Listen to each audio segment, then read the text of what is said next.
This one is pretty self-explanatory. I'm also going to do my best to take a few long shots in here, just based on a gut feeling or two, so without further ado, I give you 17 mixed martial arts predictions for 2024. Every UFC women's divisional title will change hands. Straight out of the gate, I'm going to go with a decently big one. I reckon all 3 women's divisions, not counting featherweight, will undergo a change in management this year. For as much as I think Weili Zhang is the least likely to lose her belt, I am going to stick my neck out there and say that her miles on the tank are going to catch up with her. And whether it is Yan Xiaonan or even someone like Tatiana Suarez, I reckon overall we're going to get a new looking landscape at the peak of women's MMA before the year is out. Sean O'Malley and Alexandre Pantoja will end the year as champion. Maybe this one will surprise you, maybe it won't, but I think Sean O'Malley and Alexandre Pantoja are a lot more solid as champions than most people realize. Of course, the Merab Dvalishvili matchup could be a horrible one for O'Malley, but you never know. Merab's forward movement, his plotting style, could well make him a sitting duck for a sniper like the champion. So I'm going to back both him and the flyweight king to retain their titles into 2025. Out of Robert Whittaker, Kamaru Usman, Henry Cejudo and Max Holloway, at least 3 of them will get finished this year. I'm going to hedge this one a little by saying 3 out of the 4, but hey, that's still a decently long call. These 4 guys are all former champions who are at varying stages of aging through their 30s, but I do reckon that there's a changing of the guard happening in each of their divisions. So let's just see how the year plays out for them. I'll take 3 out of 4 as a win, but if all 4 do go down, I will consider that a huge win. Ilia Topuria drops Volkanovski but loses. It's hard to know how dangerous it is for Alexander Volkanovski to follow up a first-round TKO loss to Islam Makhachev by taking on a power puncher as well-rounded as Ilia Topuria. On one hand, a win would elevate his stock tremendously, but a loss could bring up questions of poor career management decisions. I don't think Volkanovski is done just yet, not at all, but I do reckon he's going to be forced to dig deep to beat a guy like Ilia, and I think he will hit the canvas before all is said and done.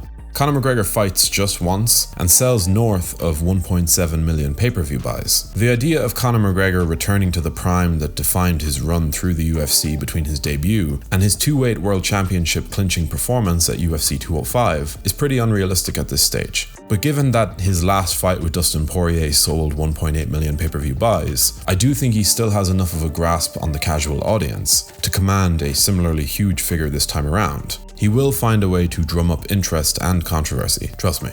Patchy Mix, Aaron Pico and AJ McKee all hold PFL gold. I for one am really excited for the legitimately great PFL vs Bellator fight card that is set to take place next month. It's a genuinely compelling fight card from top to bottom, the level of which we don't often see outside of the UFC these days. I reckon 3 Bellator standouts are going to fully emerge as the finest talents outside of the top promotion in the sport. Patchy Mix at bantamweight, Aaron Pico at featherweight, and AJ McKee at lightweight. They all look like they'd fit comfortably in the top 10 of their division under any promotional banner.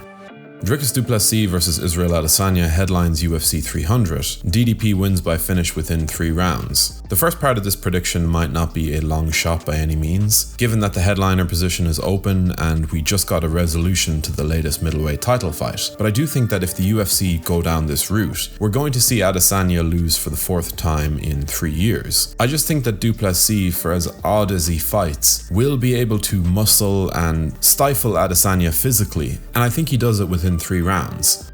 Kayla Harrison wins UFC bantamweight gold. Amanda Nunes ends retirement. Kayla Harrison fighting Holly Holm at UFC 300 is kind of a weird fight, but looking at the bantamweight ranks, there isn't really much to work with. I do think she will win that fight and eventually capture that divisional title, but I do also think that the great Amanda Nunes will take this rising star's progress as an invitation to end her retirement, maybe the only worthwhile fight that she could come back for.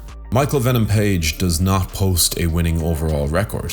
I like Michael Venom Page and I think he's a cool addition to the UFC. Hell, I might even pick him to beat Kevin Holland, but I don't think he wins more than he loses this year. He might break even, but if he actually intends on making a run at the belt, his style of fighting is going to get found out against some of these top guys. If it's fun fights he's after primarily, then maybe not, but I don't see him posting anything above a .500 record in 2024. On a quick side note, if you're enjoying this content, be sure to let us know in the comments section below, subscribe if you haven't already, and hit the like button if the mood strikes. Tom Aspinall fights for undisputed gold or takes on Stipe Miocic. This whole Jon Jones versus Stipe Miocic saga has really put a logjam into the heavyweight title picture, to the point where this clear layup for Jon just doesn't deserve to come to fruition. I reckon, and quietly hope, that another set of delays causes Tom Aspinall to get an undisputed title shot, either against Jon Jones or some other top contender, or if Jones's return is further delayed, they match him up against Stipe later this year to single out the next title challenger.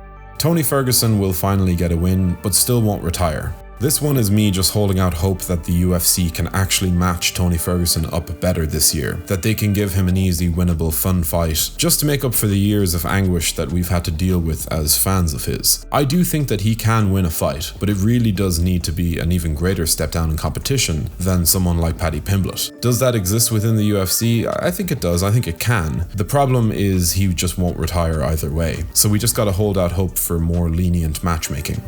Out of Jim Miller, Andrei Arlovski, Matt Brown and Stephen Thompson, only one will retire. This one might be a bit of a stretch, considering they're all in their 40s. But yeah, I think the aging four-piece of Jim Miller, Matt Brown, Andrei Arlovski and Stephen Thompson will likely stick around for longer than next December. I do think it would be hard to bet against us losing one of them to retirement, but that's it. I think these veterans are still in pretty decent shape and will remain with us for at least another while before eventually hanging up their gloves.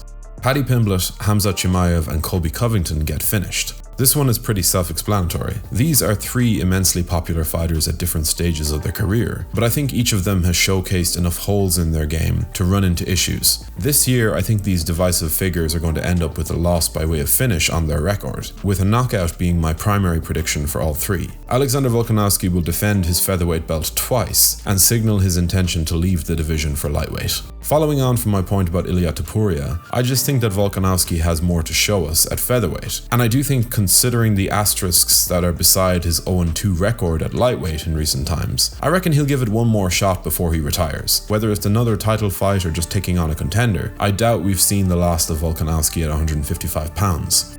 Dominic Cruz, Piotr Jan and Cody Garbrandt all post winning records. This one might be a surprise, especially the Dominic Cruz pick, but hey, I just have a feeling. These guys are better than their recent results would indicate, and though they each have something working against them, I'm going to back them all to post winning records this year, whether they fight once or more.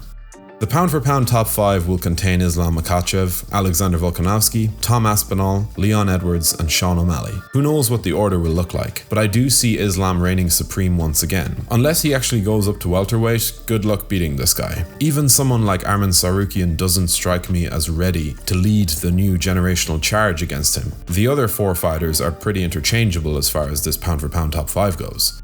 Ian Garry will turn commenting back on for his Instagram posts, only to turn it back off again. And finally, we come to a topic that I've avoided discussing on this channel because I think it's one of the stupidest sagas I've ever witnessed as an MMA fan or media member. Ian Garry's handling of the whole wife situation, the Jeff Neal stuff, the Neil Magny stuff, it's been atrociously bad. The whole saga is just the last thing I'd like to spend my time thinking about, to be honest. It really is the worst side of this sport, both in terms of the fans just being so toxic and despicable and willing to ignore sense and decency, and Ian Garry's total inability to make the right decision in response, just digging his hole deeper and deeper. But yeah, there's my prediction. He's gonna open up his Instagram again and then he's gonna backtrack. Anyway, that's me done with this video. But what are your own predictions for 2024 as a whole? Leave a comment with a few of them below and let's get a discussion going. If you want to leave us a like and subscribe, that would be awesome. And as always, thank you for watching.